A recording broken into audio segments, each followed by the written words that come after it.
Fala, meu querido! Bem-vindo a mais uma aula do curso de projetos elétricos aqui da Engerhall. Nós vamos continuar então o nosso assunto sobre orçamento de projetos elétricos, né? Nessa videoaula eu irei apresentar alguns cálculos extremamente complexos, tipo aí conta de padeiro, tô brincando, para você chegar no valor da sua hora trabalhada. Mas ó, não é menosprezando a profissão do padeiro não, tá? Mas é porque a expressão conta de padeiro aqui na minha terra significa fácil de fazer, tá bom? Chega de papo, vamos embora pra aula. Uma forma de cobrar aí por projetos seria calcular qual o valor profissional por hora trabalhada, também chamado de hora técnica. Particularmente, eu gosto de calcular o preço da execução das minhas instalações na hora técnica também. Mas atenção, execução. Projeto dá para fazer na hora também, mas eu prefiro no metro quadrado e eu explico isso na próxima aula, tá? Mas aguenta aí. Agora, muita atenção. Dizer ao seu cliente que você cobra X reais por hora trabalhada é algo muito complicado. Porque pode acontecer de você fechar um valor da empreitada e executar o serviço em menos tempo, por eficiência sua mesmo. Então, uma alternativa é estimar quantas horas você gastará para fazer o projeto e fazer um pacote com preço final. E isso sem abrir o valor da hora técnica para o seu cliente, claro, né? Um grande problema para quem está começando a projetar agora é que encontramos algumas dificuldades em estimar o tempo que levaria para fazer um determinado serviço. Mas aí vem a primeira dica. Comece a cronometrar o tempo que você gasta para fazer cada etapa de um projeto. Some todo o tempo de criação, o tempo de reuniões, visita ao local da obra se houver, visita aos órgãos que emitem a documentação, né, se necessário, tiver aqui no CREA e tal. Soma também o tempo para fazer as imagens, renderização, enfim, todas as horas reais gasta desde a reunião inicial, passando pela concepção até a entrega do projeto. Desse jeito você vai ter uma ideia de quanto tempo gasta por projeto e vai descobrir quantos projetos você consegue executar no mês, por exemplo. Aí, ó, formando o preço da hora trabalhada, você vai ter que comparar seus ganhos ao salário de um projetista empregado, sem esquecer, claro, que há adicionais, como férias, 13º salário, seguro-desemprego e FGTS, incluindo aquela multinha rescisória de 40% em caso de demissão sem justa causa.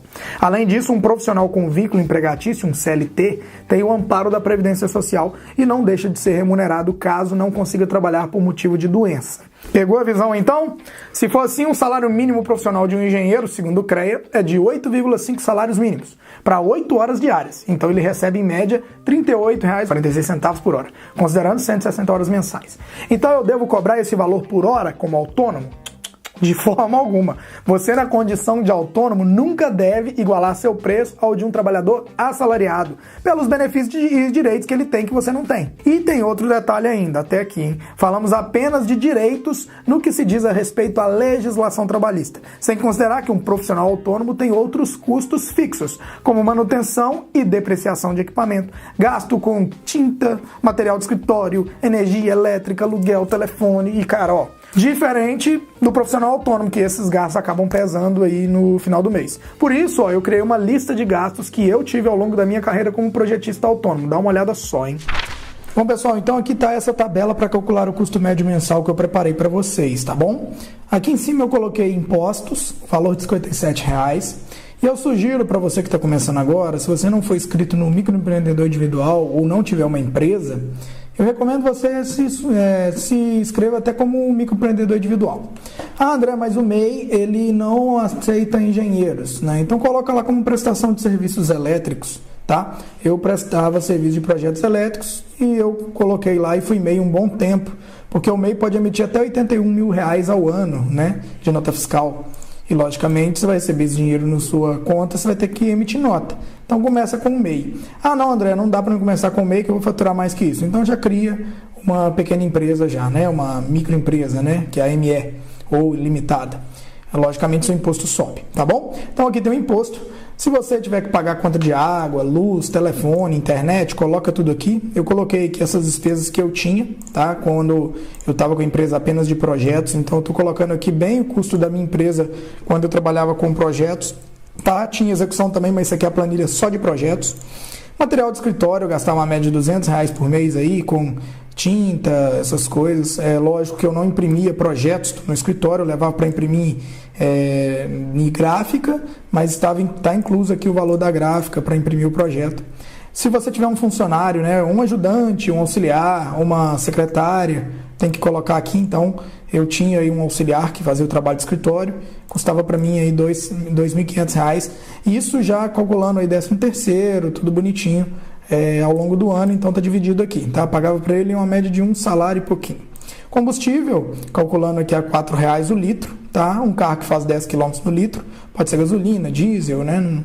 A ideia é essa, calculando 1.000 km, R$ 4,00 o litro, 1.000 km rodado no mês, R$ 4,00 o litro, 10 km por litro que ele faz, eu gastava R$ 400 só de combustível. Esse mesmo veículo eu tinha que pagar imposto, seguro, manutenção, desvalorização, me custava R$ 700 por mês. André, como é que você chegou nesse número? Aqui eu tenho uma despesa do carro. Se o seu carro vale R$ 40.000 e você roda 12.000 km por ano, você vai ter que pagar de imposto 5%, que dá 2.000. Seguro particular, se você tiver 5%, também mais 2.000.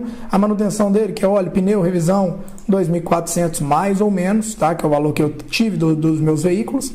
Valorização média também 5% ao ano, isso para um carro até R$ 40.000. Então a gente tem aí uma despesa de R$ 8.400 fora combustível, né? Isso dividido por 12 meses dá R$ 700 por mês. Então eu cheguei nesses 700 aqui fazendo desse jeito. Você pode atualizar essa planilha aqui e colocar o valor do seu veículo e tudo bonitinho, tá bom? Ferramentas, né? Se você tiver ferramenta, pagar... eu sempre tive que pagar alguma licença, alguma despesa, eu coloquei aqui um gasto de R$ 600 por ano, Prolabore, tá?